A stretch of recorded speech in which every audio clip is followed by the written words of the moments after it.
Okay, day 126, Hillary's Henchmen. In the last episode, I talked about McCain, and McCain and Hillary really got together when she became a senator, along with David Petraeus, and kind of boxed the Senate Armed Services Committee to make sure the agenda of the DOD went through. The DOD's agenda is to topple governments, to get the resources, and then create police actions, police farming operations through DynCorp, which is all your sex trafficking and organ harvesting, etc.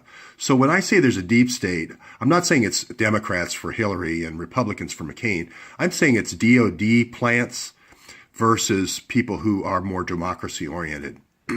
So there's been at least a 20-year program that began with Bill Clinton, but went on through the Bush administration to ferret out the people in these 30 different federal agencies that DynCorp has the information backbone to ferret out the people that are democracy-oriented and put in the people that are DOD plants.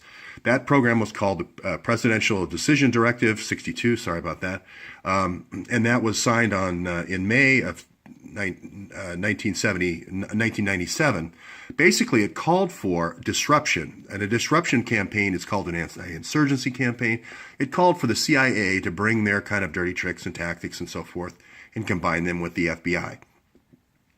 And there were several FBI whistleblowers that talked about how the FBI was now being used to surveil against political opponents, how Hillary was using this program to go against Bill's impeachment opponents and so forth. Here's a 1974 article by Cy Hirsch, who's kind of my guiding light in journalism, about the chaos program against individuals who are anti-war protesters and so forth. So this whole idea of DOD versus democracy.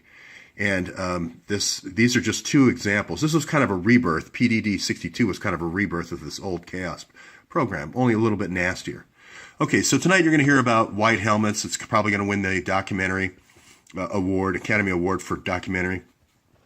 Ava Bartlett, Canadian journalist, she was the one who exposed that the White Helmets really was based on and the Syrian Observatory for Human Rights was really based on an oil guy who had been kicked out of Syria, sitting up in Coventry, England, issuing press releases from Coventry, England, and he hadn't stepped his foot in the country in 15 years. The other one is his business partner down here at Petrofact. He's the one who's the architect for pipelines that his company puts in, and he is the one who funds the White Helmets. She's the one who said the White Helmets were a total fraud. So tonight you're going to see an award given to a total fraud. Okay, I was the one who outed the fact that his father was one of the founding members of the Council on Foreign Relations and did all these construction projects all over the world. RT broke that story that he was doing a lot of oil seminars and so forth, but for some reason they couldn't tie his father to the Council on Foreign Relations for some reason. Yesterday I also mentioned that there was operation that the White Helmets not only were not helping like they were supposed to, but they were using, and Ava Bartlett reported this as well, they were using the population of Aleppo as human shields. Then once people were killed living above them, they took their kids who were living down below in these orphanages and selling them off to Arab sheiks.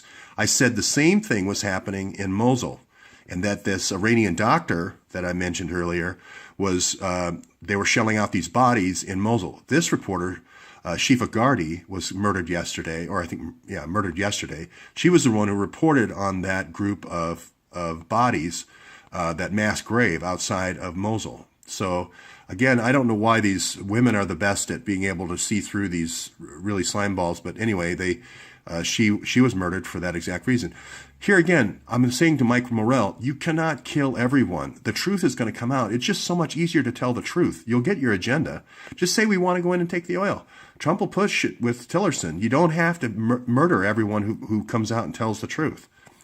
So if you don't remember the story of the Iranian doctor, sort of Iraqi, Al-Attar, he was the guy who had his license revoked and was accused by all these women of being sexually molesting them while they were under anesthesia and so forth.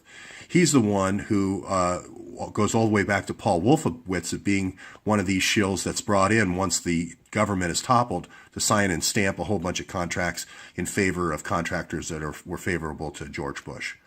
And if you don't remember the Awan brothers story, that same doctor is the one 16 years forward now that's still bankrolling these 3 Awan brothers and these 2 Awan sisters, these 3 Muslim brothers and the 2 Muslim sisterhood people, to infiltrate our 3 most sensitive House Intelligence Committees: the House Permanent Select Committee on Intelligence, House Foreign Affairs Committee, and the House Homeland Security Committee. So tonight you're going to see a huge fraud. It was broken by Ava Bartlett. I broke the story on his father being one of the founding members of Council on Foreign Relations, and all the contracts they did together, oil contracts they did together. RT broke the story about how he was speaking at all these oil seminars and so forth. So there's a lot of information here. There's a lot of fact and very little fact with regard to the George Clooney story that you're going to see tonight.